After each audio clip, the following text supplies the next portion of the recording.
without further ado, kind of want to introduce a couple of folks up here. First off, you know who I am. My name is Justin, born and raised here, served in the Marines, got out, started real estate full time, and now run a few businesses here locally. And then we've got John. You know, we started as, he lended on some deals with us, came into our team as an investor, and then came onto our team in title and in sales. And then he's going to be kind of guiding the conversation here this evening, which I'm excited for. And then we got my good friend Phil right here. All right. We were two cronies back here, graduated Hernando High School together back in 2002. And leading up to that, we caused trouble all over this town. You know, Brooksville was not what it is today. I don't think the bistro was even open. There was probably 0 restaurants in the downtown at the time. And, you know, so that kind of left us to our own devices to go out and do, you know, crazy things that 16 and 17-year-olds do in a small town. Fast forward to like 2022, we were moving back to the area and somehow we get connected and we find out, you know, that he's been doing real estate for a very long time. He kind of started out in the investment world, buying up short sale properties, fixing them up a little bit and turn around and selling them, you know, by himself. That led into serving people as a realtor in 2013. So he did that for a few years before he got his license and started to serve others in the community. And so he has an extensive career in real estate, but also in business and actually growing a successful business for him and his family. And I remember when I was first getting into the sales portion and we were talking, he has tons of great ideas. And so he's always giving me little nuggets of information on how to improve upon. And he's just one person that I looked up to as a mentor as getting into the real estate and sales really was where we were focused at because that's where he was kind of putting a lot of his time and efforts in there. He does other things. He does day trading. He does some other, you know, interesting things along the way. They owned an Airbnb, I think, still. Rental. So it's a long-term rental because the Airbnb market kind of, you know, had its troubles. Yeah. John and I know. But anyway, so he's a great human. He's full of knowledge. Super happy to have him up here. His name is Philip Schaefer, so give him a round of applause. All right, so without further ado, I'm just going to pass this over to John.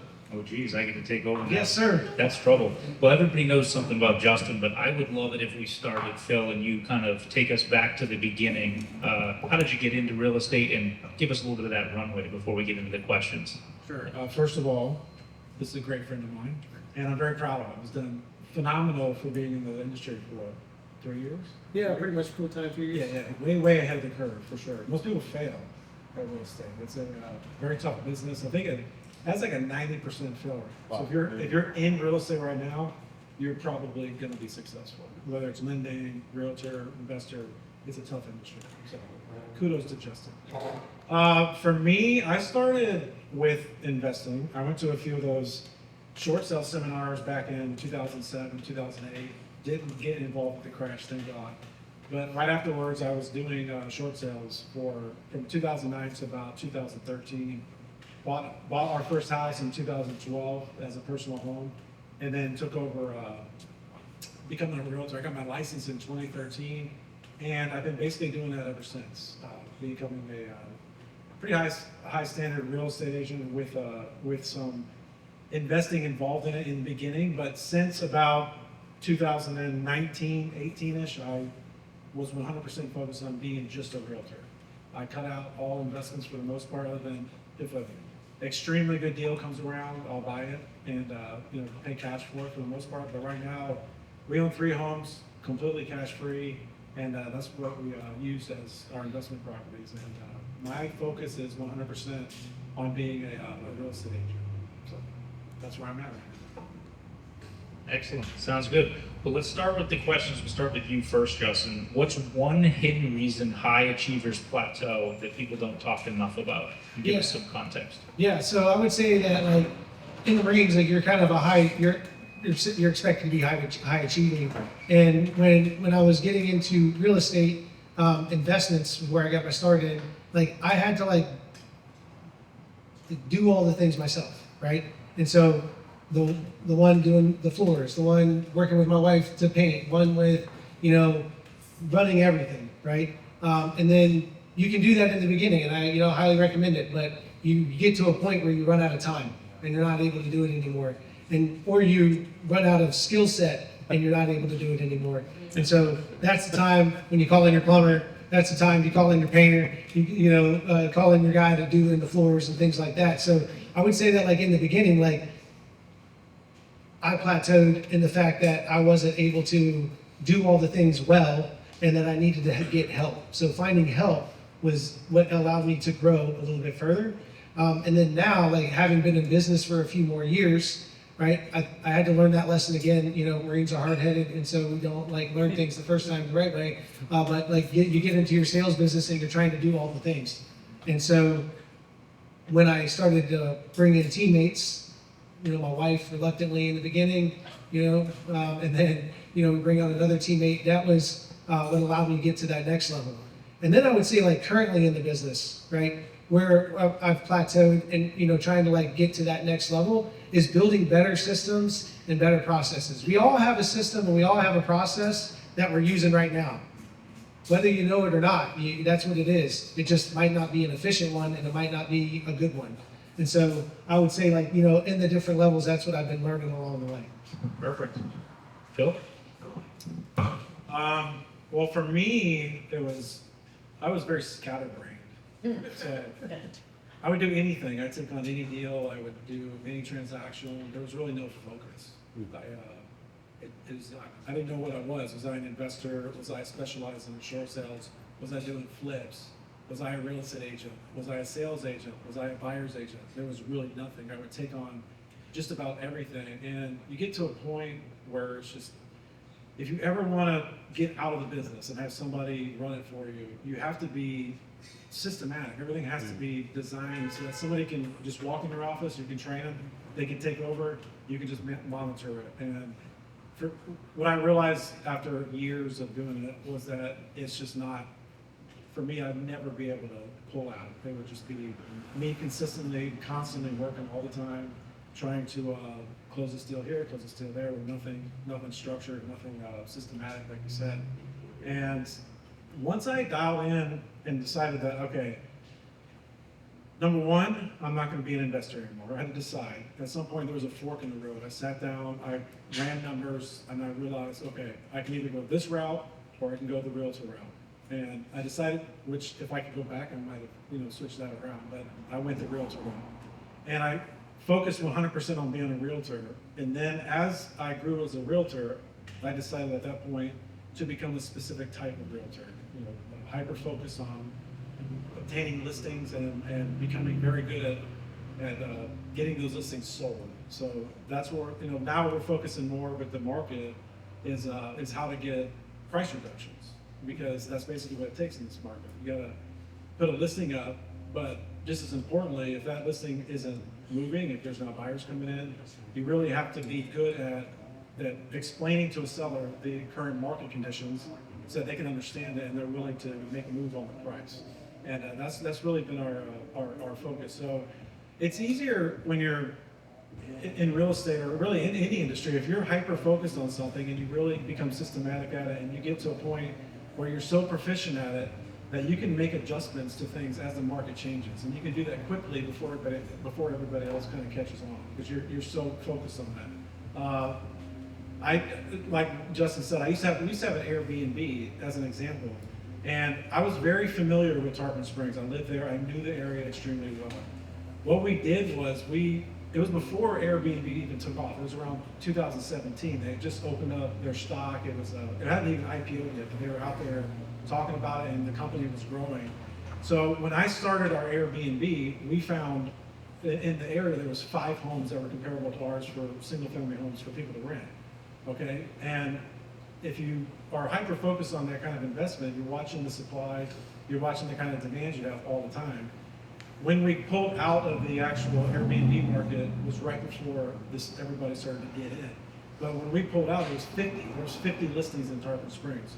We went and converted it from a Airbnb to a temporary stay for nurse practitioners that visit the town, that sort of thing. And then the market at the time was extremely high with regards to the monthly rent. And it's down in Tarpon Springs, the rent right now is down about 20% from where it was peaked out. But the numbers make sense to where we can just, okay, let's pull all the furniture out here, get rid of it, and rent it out on a yearly basis. Doing that while the market's at its peak, you get the maximum rent for a full year, and then the market starts to go down. So the more I think the more you're, no matter what industry you're in, the more you're hyper focused on one thing, you become super proficient at it, the quicker you can react to changing environments. And that's really where it separated me from being just an agent going all over the place to actually being able to systematically put things together and to calculate profitability, all that stuff. You can't really do it when you're so scattered all over the place. You know, that's kind of the biggest lesson I think I learned from the get-go. Yeah, and I'll just kind of tag on to that because, you know, I started with investments, and so we had like grown a large portfolio of rentals, and then the rental market, you know, was getting tapped out. There was way more. When we first started investing down here, there wasn't very many active rentals in the area.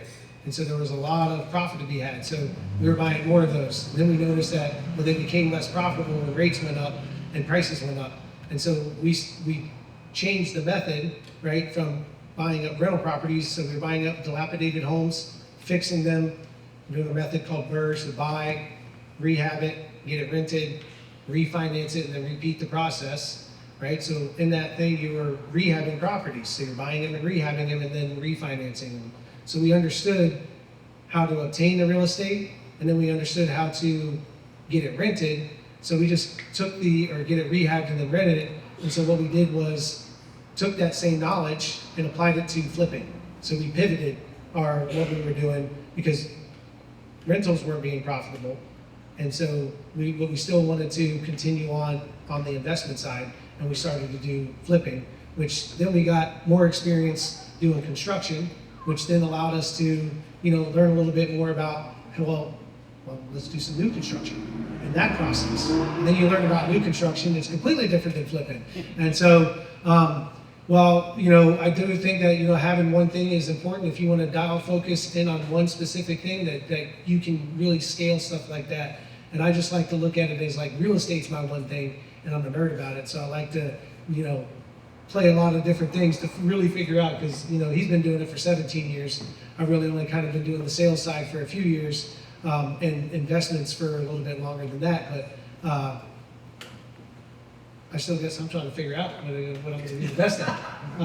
But, you know, I really enjoy the sales side of it, and so we're looking to grow in there. Excellent. Phil, you talked a little bit about the fork in the road, and maybe if you had to go back, you might choose the other direction, going in the investor seat. So, who helped you make that strategic decision, and you know, how did that? If you had to go back, how would you do it differently? Well, you just talk to as many people as possible. That's what I did. People that you would expect their opinion to matter to you, of course, and then. But it's kind of hard because people have their opinions and they don't understand real estate. It's a tough business, especially if you're in sales, and you know it's just a difficult thing to do. My reasoning back then to go with the realtor route was simply because of the market we were in. It was a very lucrative market. It was balanced, and doing something with investments, if you're gonna do a flip, there's overhead, there's money you have to obtain, there's you have to have good contractors, and that was kind of the path.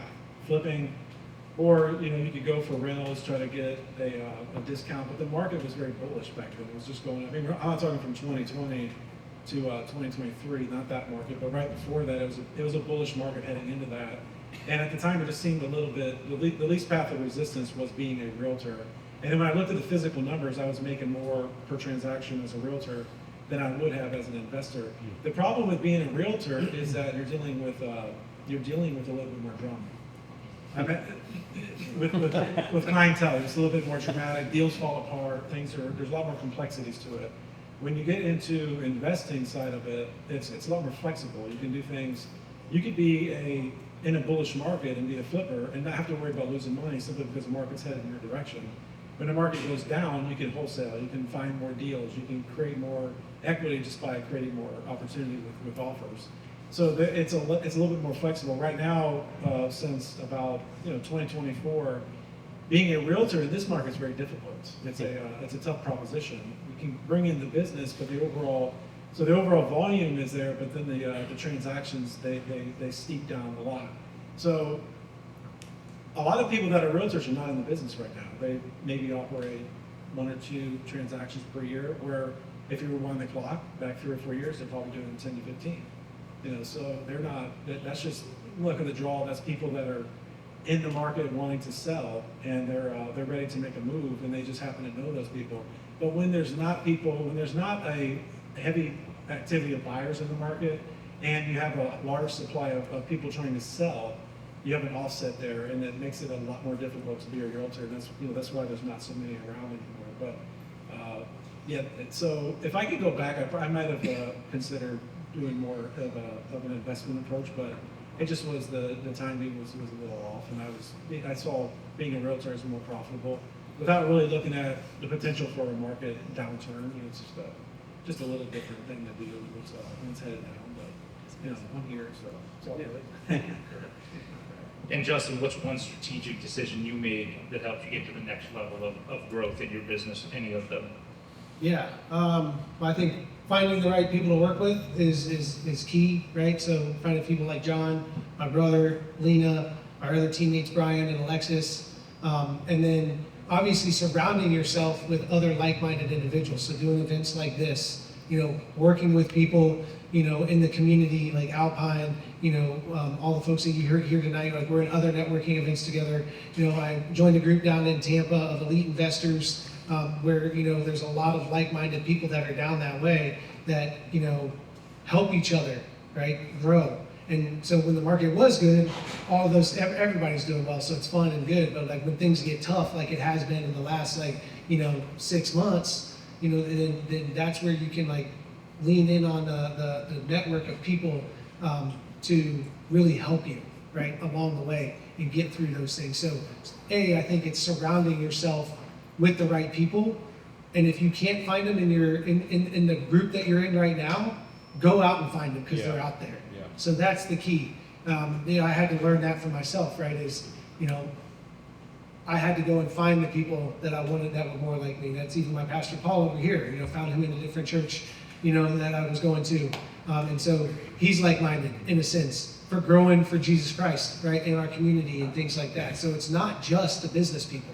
There's other people in your community that are out there trying to do things that are bigger than what it is that we can do individually, that we can all do together. Right. So go out there and find them, because they are there. And that is what I would say strategically I've found. Would you have any suggestions if you have somebody that's maybe a little more introverted? Were you always so good at the front of the room? Because you are naturally good at the front of the room. You're a people attractor, and in sales, if you're successful, you're the same. So how do you get over that? Yeah, I think I used to not be like that, right? So the Marine Corps does a good job of teaching you to do things that you don't like doing. So that was one. I'm not saying you got to go be a Marine, but you got to put yourself in positions where you feel uncomfortable. One of the things that we used to always say is, hey, get comfortable being uncomfortable, and you start doing that enough, and you just get better at it. And then you're going to have a time where you don't want to do the thing that at the end you're going to feel good, right? You don't want to go to the gym because it hurts. I don't want to get up or whatever. But you do it, you feel great afterwards. Right. And then you put on an event like this. It can be a heavy lift, right? And emotionally, mentally, I got to do all these things. I got to go, right? And you're like, should I do it or should I not? But then you get here, and then you're talking to people you hadn't seen in a couple months or whatever, and you get to have a great conversation, and you get to build a network. And so I think that can help. And if you are introverted, I heard this from a general once. He was talking on a podcast, and something along those lines. He was a big introvert. You hear the guy speak, you're like, wow, this guy's a powerful speaker. He's really good. I can't believe that guy's an introvert.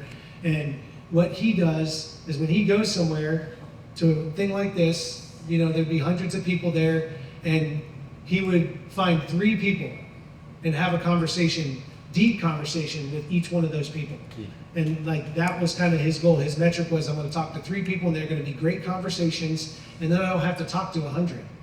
Because then people will see that I'm communicating with somebody, so they're not going to interrupt. They're going to see that I'm being sociable, and they're going to see that like I'm working the room, but they only talk to 3 people. So I thought that was an interesting idea for somebody who's a little bit more introverted and not willing to go talk to 1,000. So. Phil, what do you think on the sales side of the same question? Being able to talk with more people to get more comfortable in sales or to grow your business, how did you do that? Or was it natural? It's never natural. So, Still sales? if you really want to get good at it, call 1,000 people that are going to hang up on you. Yeah. You'll get Phone 100 call. people that'll Yeah. answer their phone, and 10 of them will respond to you. Yeah. That's a simple thing to do, but you'll be over it after that.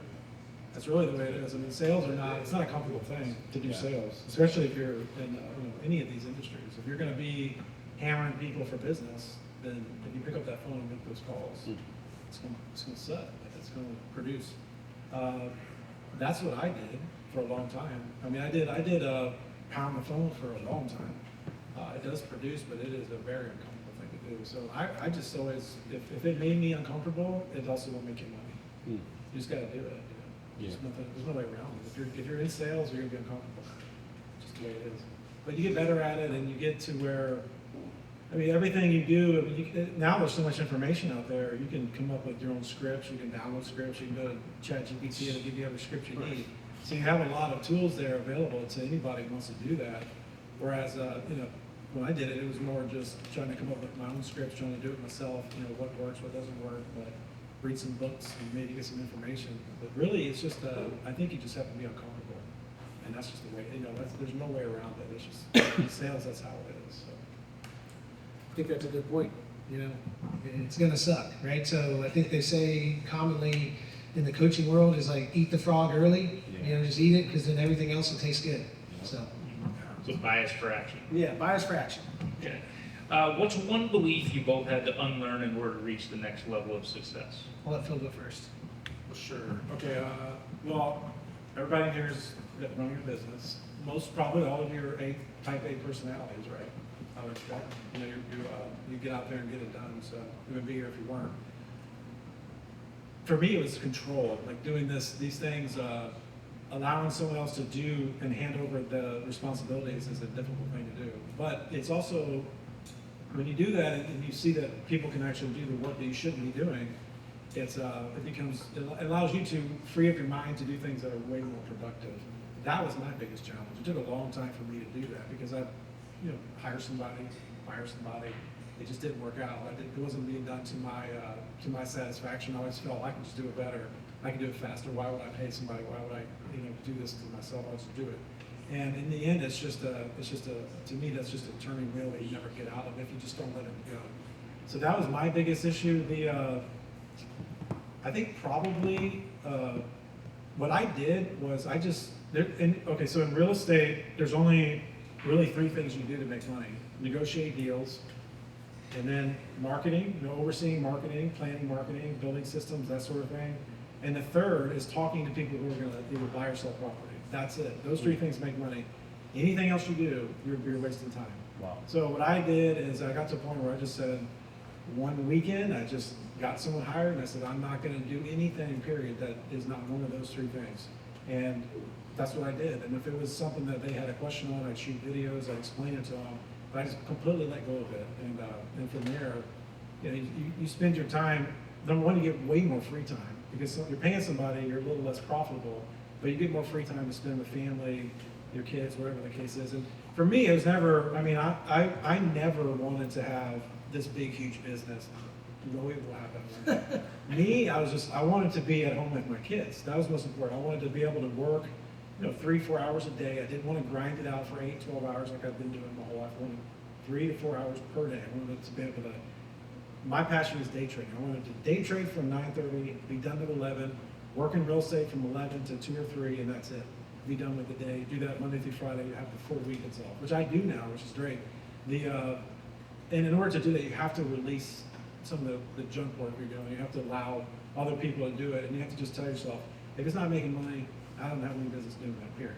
That's all there is to it. And once I got in the groove of that, which is real uncomfortable for a while, it just started to flow perfectly fine. People catch on to what you want. and then we just moved on from there. So that was my. Yeah, I would say very, very similar, but I kind of put it in a different term of I had to make all the money, right? With that being said, like, I could save money on doing the floors myself or the paint or whatever it was. I could save money on not moving things or moving things myself. So I was like, okay, well, I can save on doing that stuff. But then I was wasting a lot of time doing things that weren't really producing income. And then I would manage all of our own finances. I would manage all of the rental properties. I would do all the accounting. I was doing all the things to save money so that way I could make as much as possible. So I wanted to be a profitable business. And so I had all this control. So I guess it's similar, right? But then I just learned on one of the flips where we were in Colorado and I wasn't able to do any of the work. So you're kind of reliant on people here to do it for you. And what did I learn? I was like, man, I didn't have to cut that floor 5 different times to make sure I got it right once.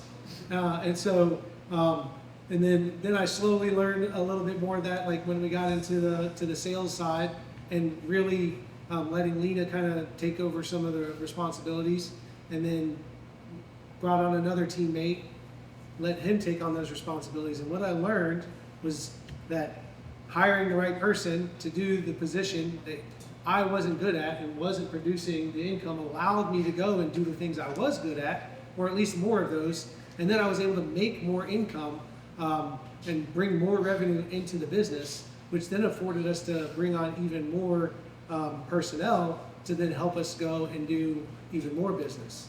And so that to me, kind of like what Phil was saying, I had to unlearn it. Like I had to do all the things, or I had to make all the money and do all the business. Well, no, like I could step back.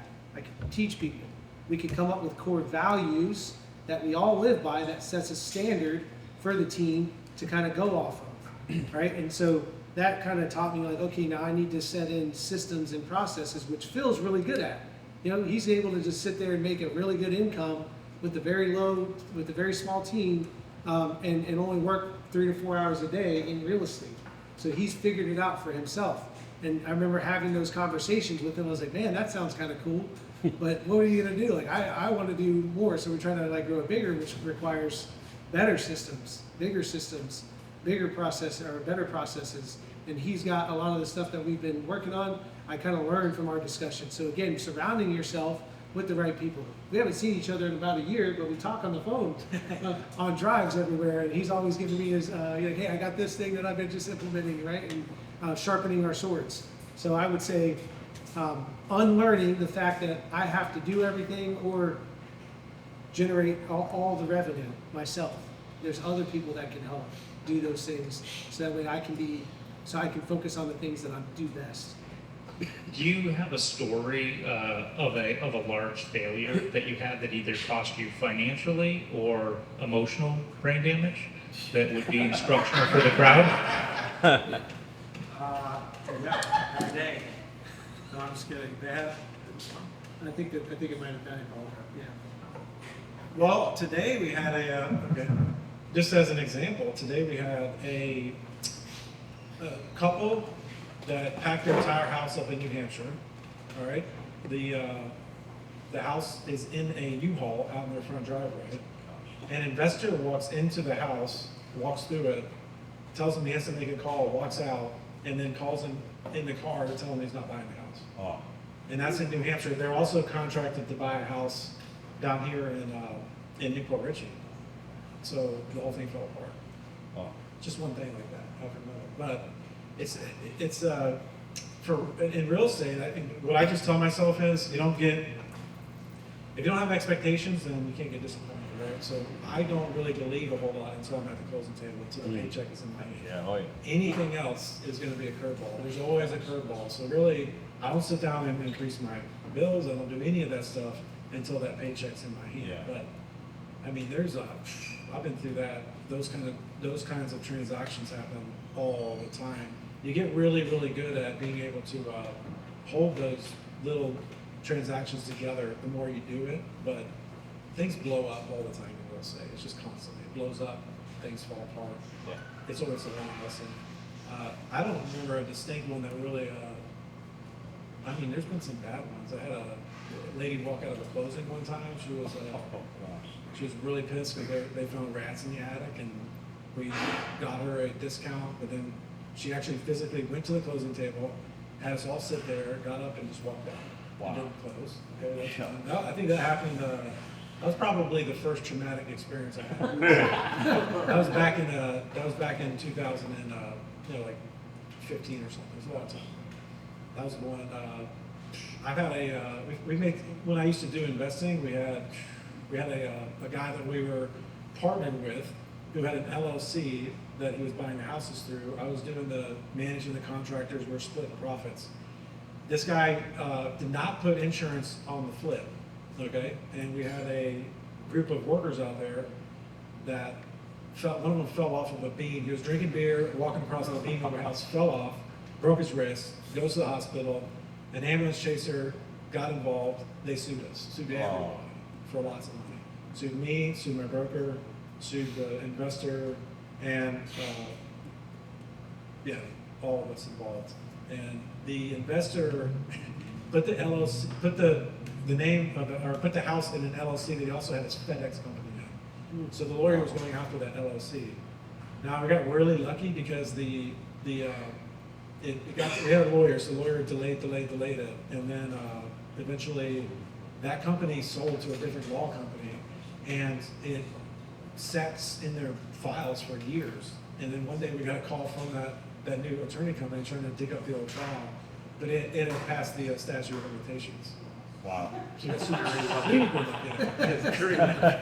But I think that is probably the most traumatic thing when you have lawyers really running you through. But I've had transactions where they've sold properties without correct title. They had to quiet title in the middle. Lawyers want to enforce the contract. But those are probably after you go through about 10 of them, you're really getting numb to it.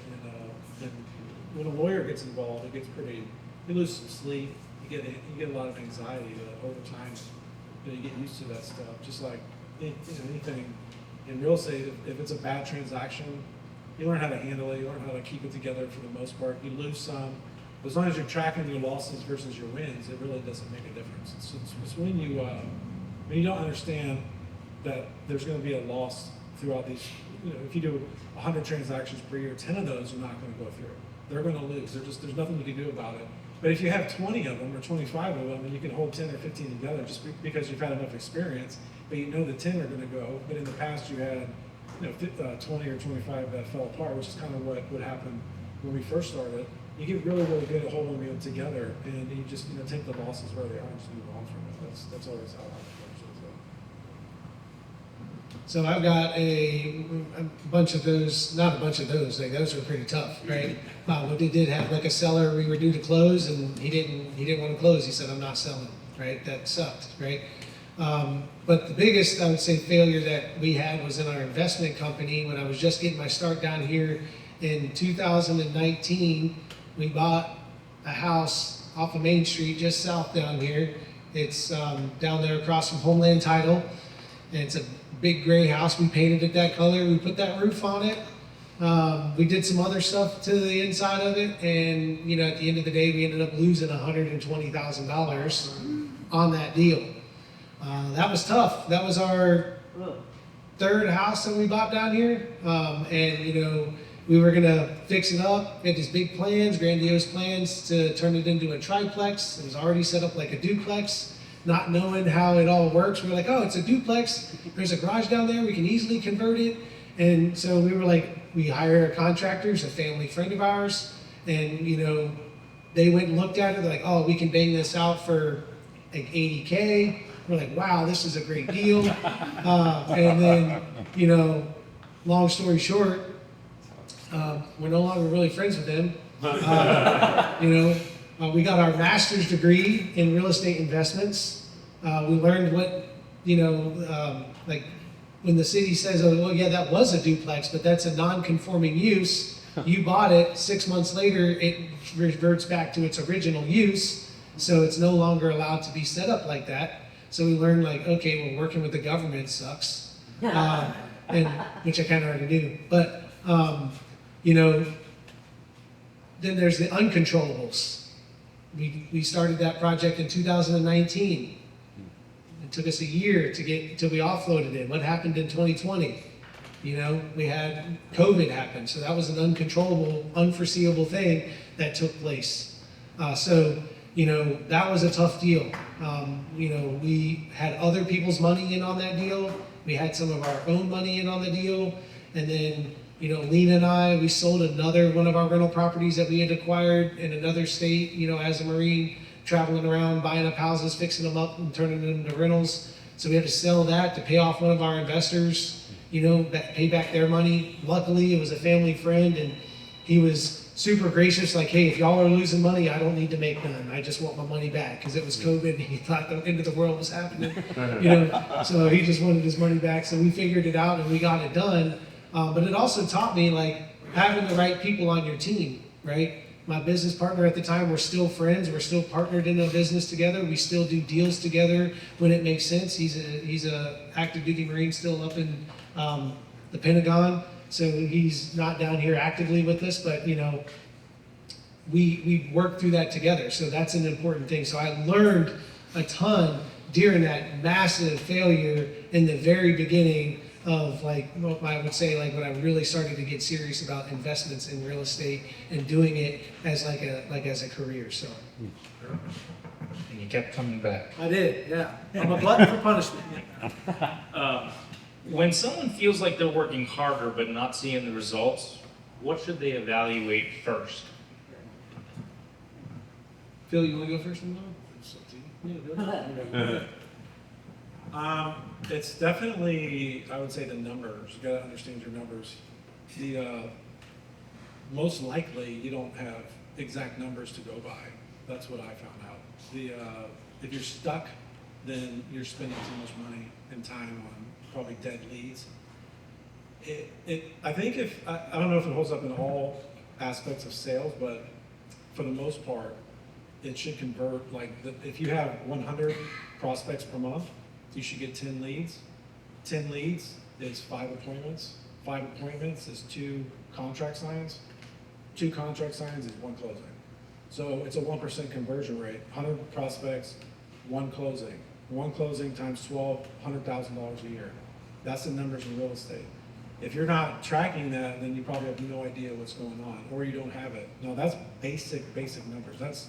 You could take an agent off the street that's never done real estate before and plug that into them, plug those figures into their head, show them how to do any kind of marketing, mail marketing, where it's a target to specific. Okay, so we specifically would target a expired listing, or if you're investing, maybe you specifically target a pre-foreclosure person, something like that. So you come up with a way to where you're mailing a specific kind of mail to a specific kind of target to get the 100 prospects that you need per month. And if you can convert 100 of those to 10 phone calls, 10 phone calls to 5 appointments, and 5 appointments to 2 signings, and that is 1 closing, that can be done by anybody. Simply because if any of you meet 5 people, 1 or 2 of them are going to like you, right? I would expect out of 5 people, 2 people like you, and one of them is going to sell.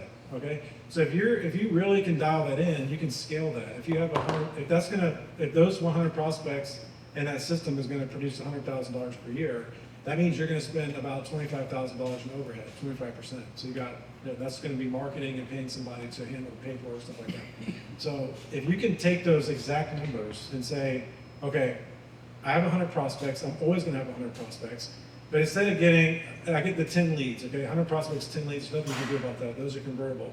But if you can take, instead of having 10 leads and only 5 appointments, if you can take that figure from 5 appointments to 7 appointments, okay, and then you can take 7 appointments to 4 signings, and 4 signings to 3 closings, you tripled your figures with the same marketing budget. And people don't usually look at that stuff. So if you can, when you're in sales, the fact that you can take 10 phone calls and convert 7 people to appointments, it takes a system in place where you know exactly what to say to them when you pick the phone up. You know exactly what to tell them. You have it written down on a sheet. You know exactly what to say in order to get from 5 appointments to 7, 2 extra appointments. when you go sit in front of a client and you're trying to get a contract signed, if you have a system in place for exactly what to tell them, and you know answers to all their questions, you can do that systematically. You can take yourself from signing 2 people to signing 4 people. So you sign 4 out of 7. And if you can take, if you just in basic general numbers, having 4 contracts and closing 2 of them is a 50% close rate. If you can, in our industry, we would become experts at, instead of closing 2 out of 4, you close 3 out of 4. You want to close, instead of 50% of your houses being on the market, you want to try to close 75% of them. But it takes a system in place to allow us all to understand the information that they're getting, so that they can understand that they have to do price drops in a market like this. So if you don't know your numbers and you're not refining those systems to where you can close with the same amount of money, but have it refined to where you're making more money on the back end, then you're probably stuck spending more money trying to bring in more prospects, but you have low closing rates. That's typically what goes on in all sales. I think it's I don't know if that's it's probably across the board, no matter what industry you're in. If you get 100 prospects, you should be able to close 1 transaction. It's 1% close rate, whether it's plumbing or lending or whatever the case is. If you're lending, you talk to 100 realtors, you should be able to get one of them to give you a referral, I would expect. So that's how I see things. And when we plan out an approach to expand, we would do something like, we're like I was telling guys earlier, we're hyper focused on a specific type. So if we're going out to market to somebody, we're going to market to expired leads. We're going to master that, and then we're going to add on open houses. If we master that, then we'll add on something else. So you're constantly taking a system to refine it based on those 100 prospects and closing that 1 transaction and trying to keep your budget where it is and expanding your profitability. That's how we look at everything. So I'd say that if somebody is really struggling, they have probably no idea what those numbers are, and that's where the problem probably lies. So basically what he said is just work harder, right? That's what I took. Well, I was, thinking on this, and, I would say if you're struggling and you're plateauing, what was the question one more time for everybody? When it feels like you're working harder but not seeing any results, so you're on plateau. Yeah, you're plateaued. I would look back, what were you doing the last 90 days? Were you doing the right things? Were you showing up every day? Were you putting in the work? Or were you being lazy? Right? So evaluate that. Well, if you were doing the right things and you were showing up every day and you were working hard and you were doing all that you could do, well, are you doing the right things? Right? Are you in the right room? Are you talking to the right customers? Are you marketing to the right people? Are you doing something that you're naturally good at that can help enhance what it is you're already doing? Or are you doing the wrong things? What could you do better? Could you get a coach to help you? Could you find a friend that's a little bit ahead of you and ask questions of them and help them with what it is they're trying to do in order to help, learn from them? So I would say evaluating the last 90 days is a good step to seeing where you are right now and why you're in that position. And then you could even look back 1,000 days. That's 3 years. So you look back 3 years, and what have you been doing the last 3 years? And that's why you are here where you are today. There's a guy, if you've listened to him, his name's Andy Frisilla. He's talked about that. You can evaluate, to take you about 1,000 days to really start to see real progress in what it is that you're doing. And if I look back 1,000 days, that puts me back in the beginning of 2023. So where are you at in 2023 to where you are today? Are you where you wanted to be back then? I'm where I am, where I wanted to be back then for sure. But now, we've moved the goalpost because we're entrepreneurs, right? We met that goal, and now it's like, well, now I got to go to the next goal. So now, 1,000 days from now, where do I want to be? Well, I do know where I want to be, and so now I'm taking steps that's going to take 6 months to learn and implement and put into work, and it's going to be things I don't want to do because it's a strategy that helps you grow and get in front of more people. And Phil's gotten good at it, right? He sends to expireds because he knows that's what he's good at. He knows how to talk to those customers, and he knows how to convert them a lot better because he's gotten good at it. And so we're going to be doing something similar to that because it's a method that we think will work. And so we're going to go all in, but it's not going to be something I want to do, and it's going to cost us money, and we're not going to know if it really works until, 6 to 8 months out. So that's what I would say, evaluating where you've been in the last 90 days, and then go back 3 years past that to see, well, are you here today where you wanted to be 3 years ago? So. All right, let's do a couple round of rapid fire questions so we have some questions from the audience. What's one thing you had to say no to in order to grow?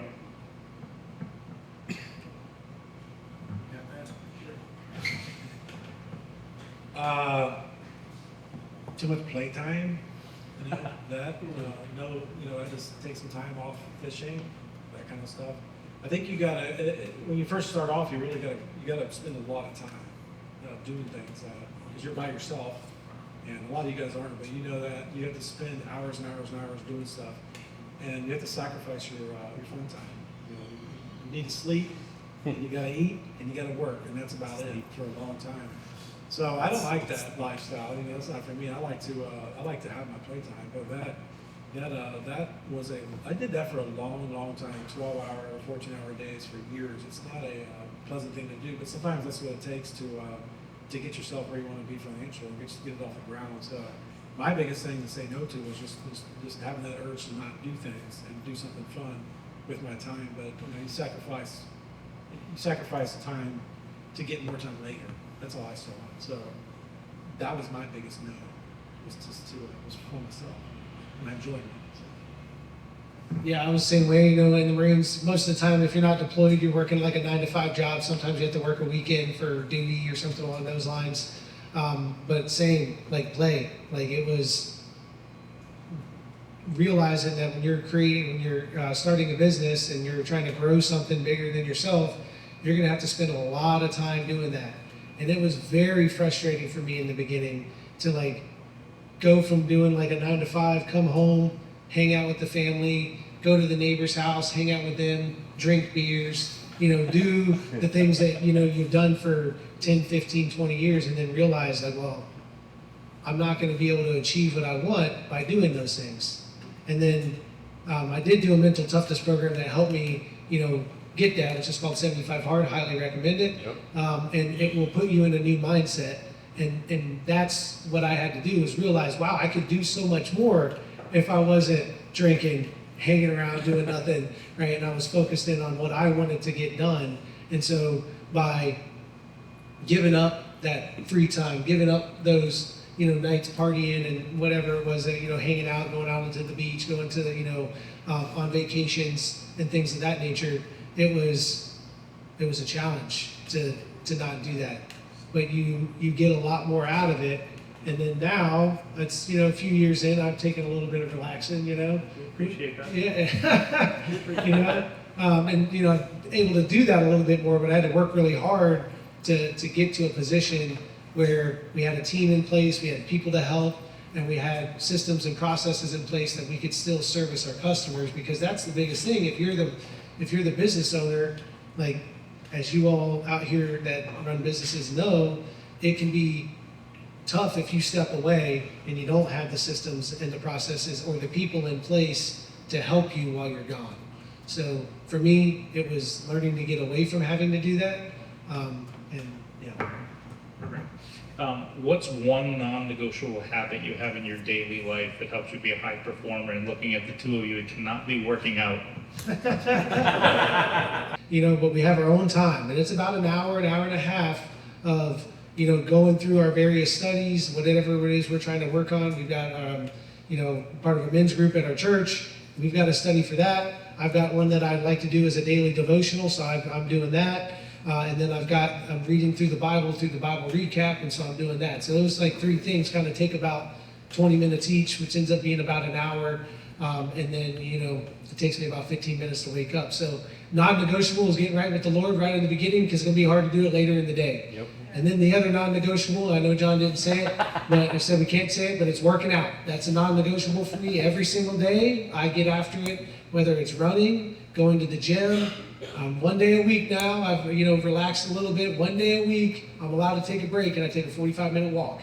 All right. So that is now like my break day, and I try to do it on a Sunday, and we try to go out with the family, and we try to do something, that's a little bit, lighter and, maybe still healthy and, moving the body some. So I would say I'm going to give you 2 non-negotiables. All right. Mine is a little different. So I don't like to plan a full day out. I know people use calendars, and I just don't like that. I like to keep it open and free. I have certain things that have to get done, right? So there is things that I have on a to-do list that are every single day things, which is talking mainly to prospects and leads and whatnot, and then negotiating deals. So those things that you have to do to make money are the only things that are really on my list of to-dos. The rest of it I kind of like to leave at freelance. I know that sounds crazy because most people have extreme calendars and they are detailed by every 30 minutes, but for me, I don't operate real well like that, so I had to understand that. And I used to do that. I used to have every 30 minutes on my calendar, spend time with this kid, spend time with that kid, go hang out with my wife, and it was all categorized. But now, I gave that up, and it actually works out a lot. For me, it freed me up a lot. It freed up my mind a lot. It allowed me to be a lot more relaxed.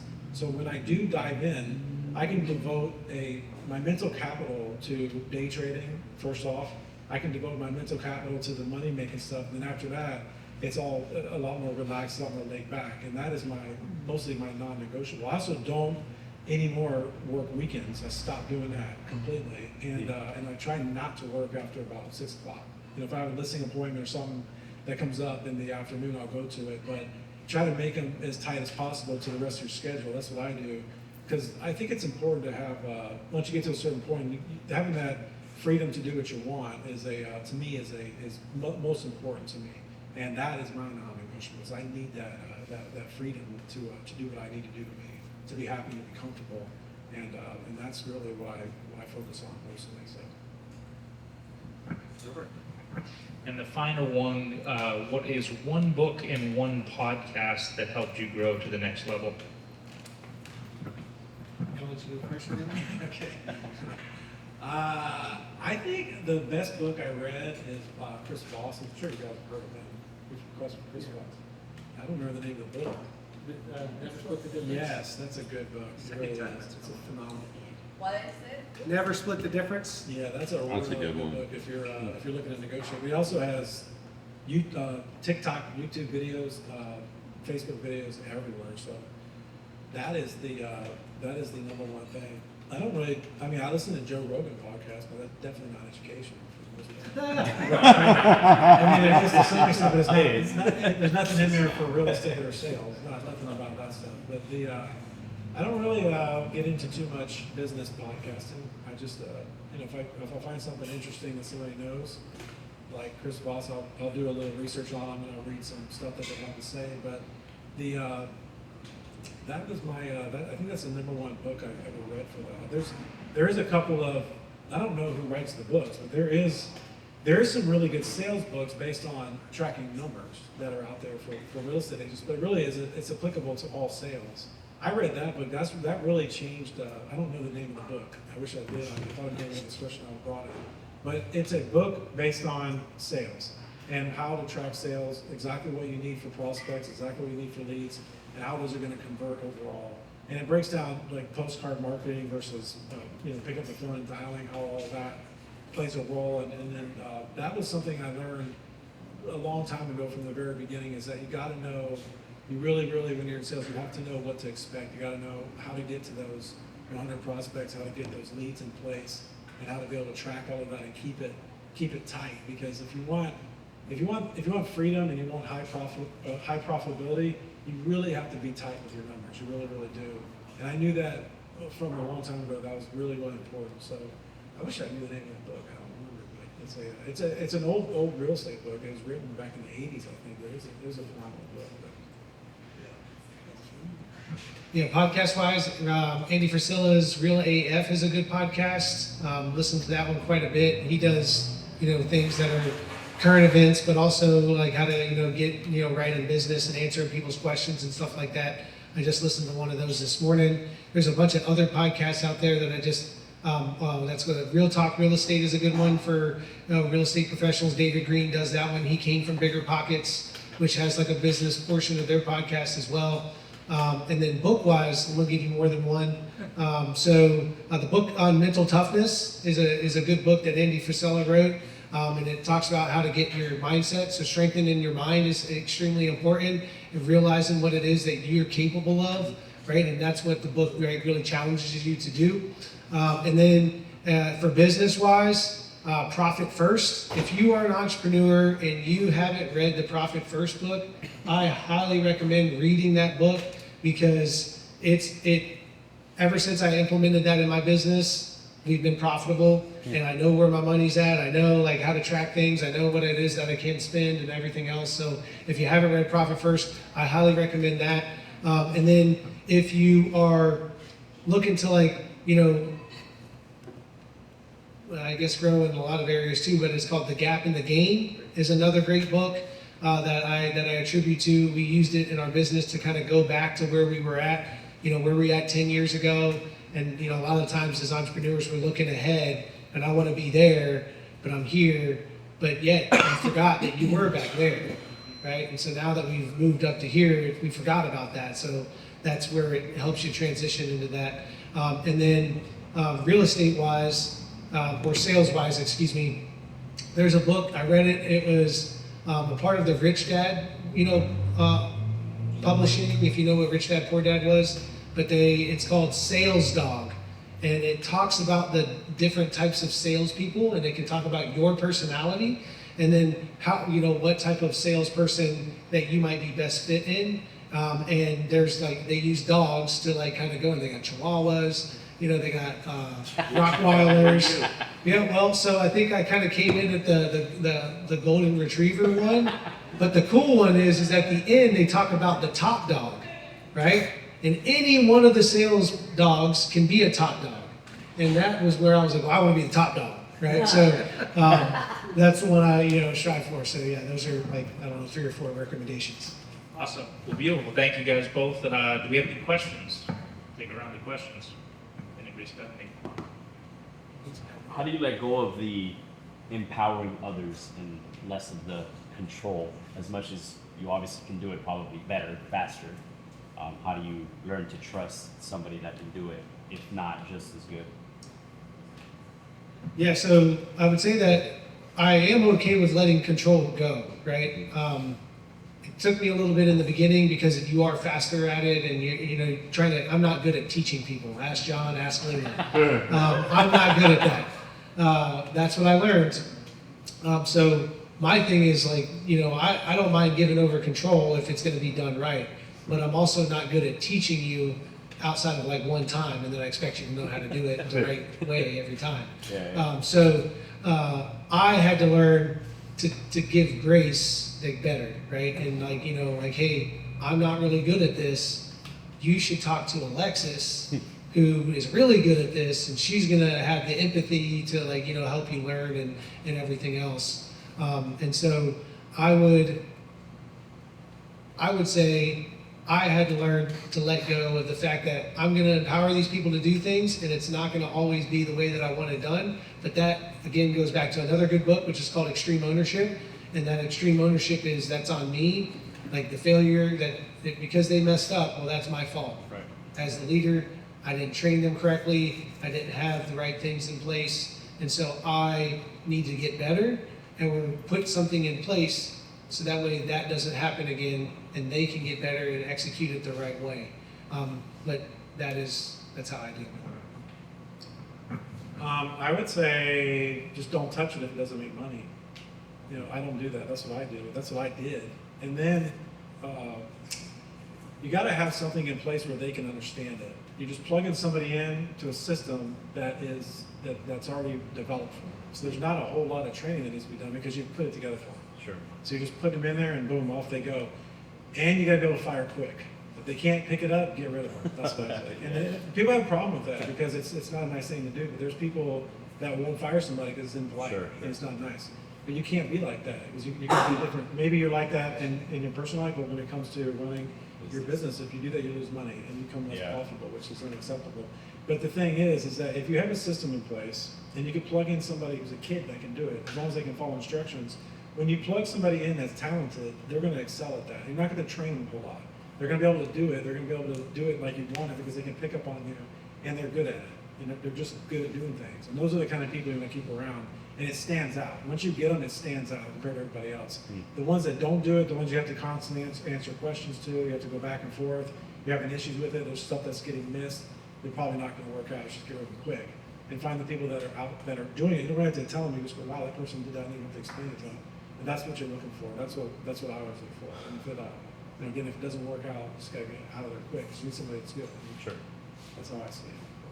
Like, Yeah, I would just to tag on that. Like I had somebody on our team that I should have known a lot quicker that they weren't going to work out, and we left them on there too long. Great human, wanted to work hard, but just wasn't getting it, and we kept them on the payroll too long. But that's what you learned in the beginning. So, anyone else? Yeah, Caleb. You guys talked about the importance of systems processes, and a question I had is, has there ever come a point where maybe a long-standing part of your system or process is no longer serving you, and how did you realize it's time to move on, and how did you move on? You're better with the systems and processes, but Well, so if you build a system out, then and you're tracking numbers, it needs to be profitable. Usually it's not profitable, but it needs to at least have some kind of a. So if you're building a system based on sales, you should get phone calls, right? If you're not getting the phone calls, then you have to make adjustments. So the number one thing is the marketing. That's the first thing. That has to be done right. That has to be perfected. And if you base everything on, okay, I have access to 100 prospects. Okay, am I getting 10 leads? If you're not getting 10 leads, that is not performing correctly, because it should get 10 leads no matter what you're doing. If you're doing plumbing, so probably you guys market for internet, like Yeah, Google pay-per-clicks? Google, LSA, direct mailers. Yeah. Okay, so Google LSA or Google pay-per-clicks, those you should be able to spend the money to get. It was like $29 a lead or something like that. You should be able to spend those more.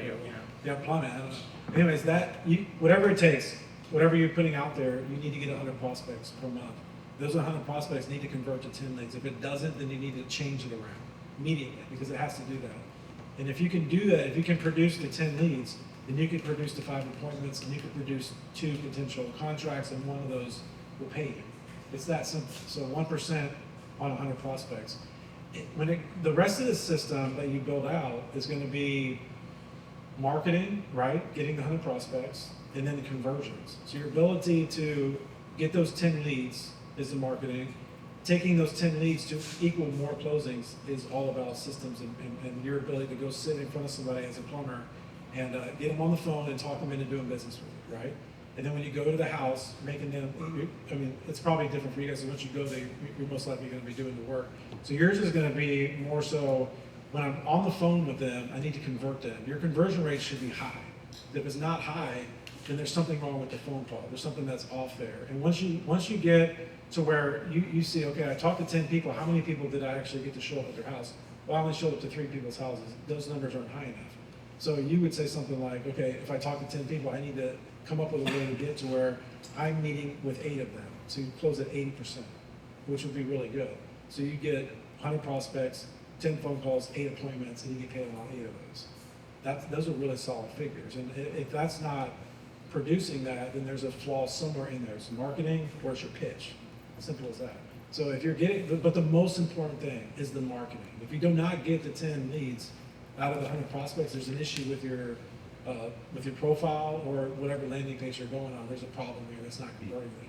And you could tweak that, and you could test it and tweak it, but it's going to take, like if you start a new marketing program, you probably need to budget for about 6 months, because you're going to tweak it, and eventually it's going to kick into gear. And then you're going to be kicking in your conversion rates, which is 8 out of 10 or whatever. And that is just going to be simply refining how you talk to people on the phone and doing all that stuff. That's how we do it. For us in real estate, it's a little more different, because you not only you have to convert them on the phone, but you also have to sit in front of them and then convert them to sign a contract on the spot. And then those people that actually convert into a contract, you also have to close those transactions. Just because I take a listing and pay money out of pocket and put it on the market doesn't mean I'm going to get paid. I could be completely out of money. I could have wasted my photos. I could have wasted my time, and that house doesn't sell. You know, so there's also times when you would, you know, say, I'm not gonna take this listing on because it's a waste of time. But yeah, probably if you're doing plumbing, I would expect 100 prospects. If you have a good landing page, you could probably get a lot more than 10.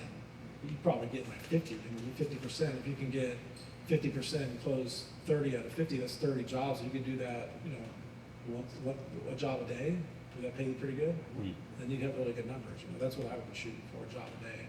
And then once you dial in what you want and how you can market for it, you can dial in your conversion rates, and that system works good. It really does if you do it that way. But refining it, the hardest part is the marketing. Once you get that down, once you have leads coming in, you're good. Everything else, you'll work it out. You know, you just get better at it.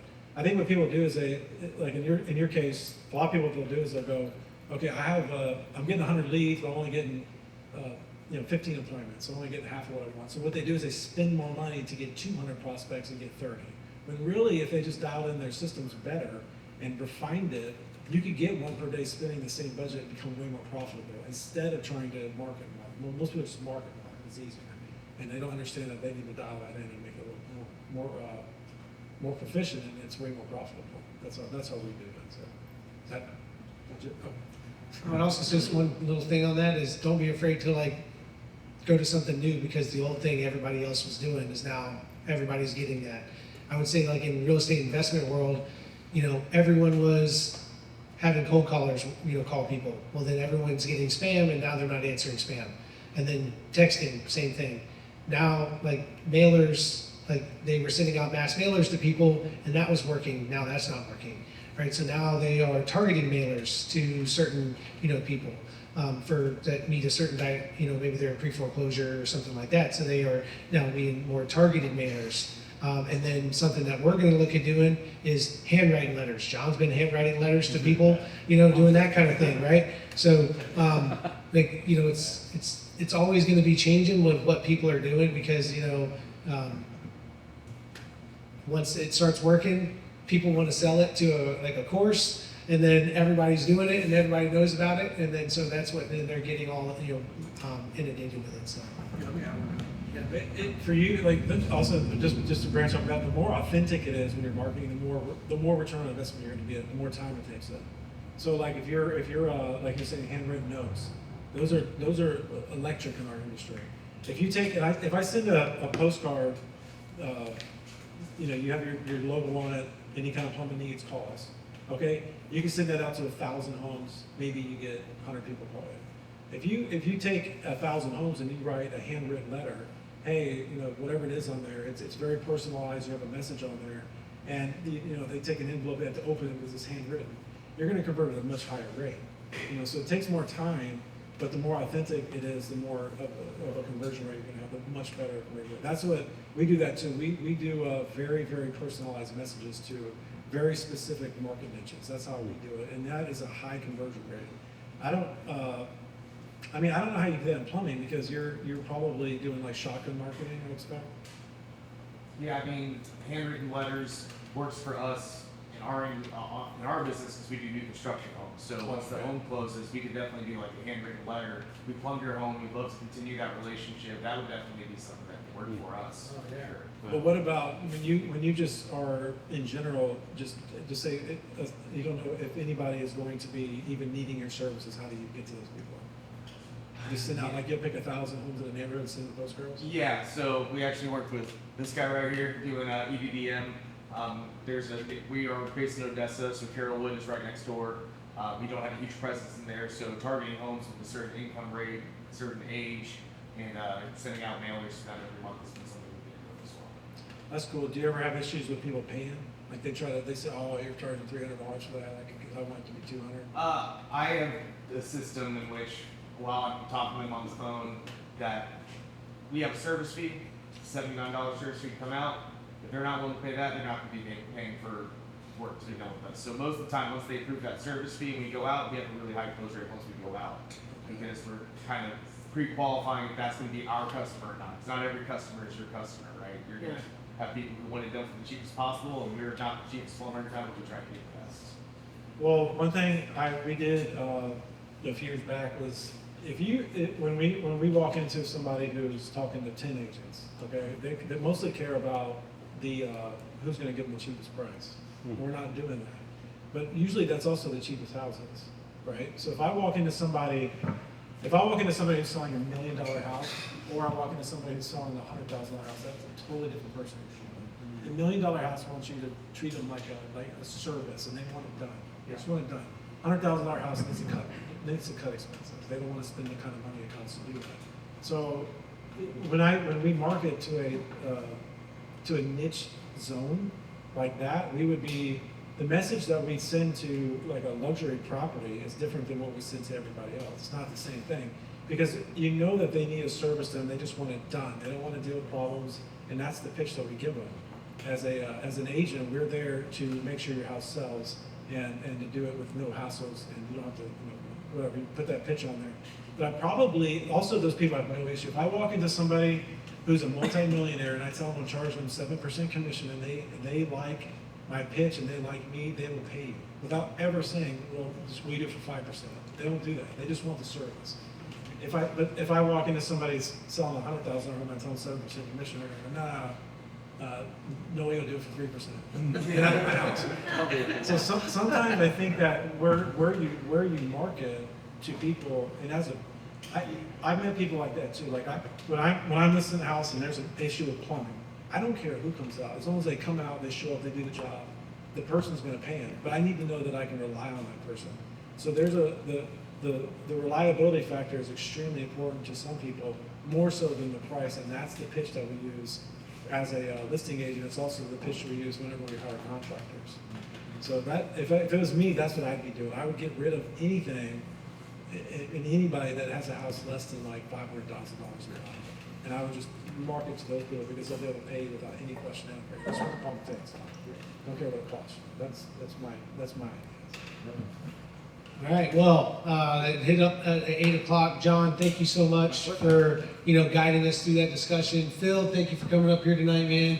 Thank you to everyone out there for coming out. We appreciate this. We hope that you got value out of this, and we've got a little bit of time left for a little bit of networking before we're going to get kicked out of here. But we appreciate you, and thank you.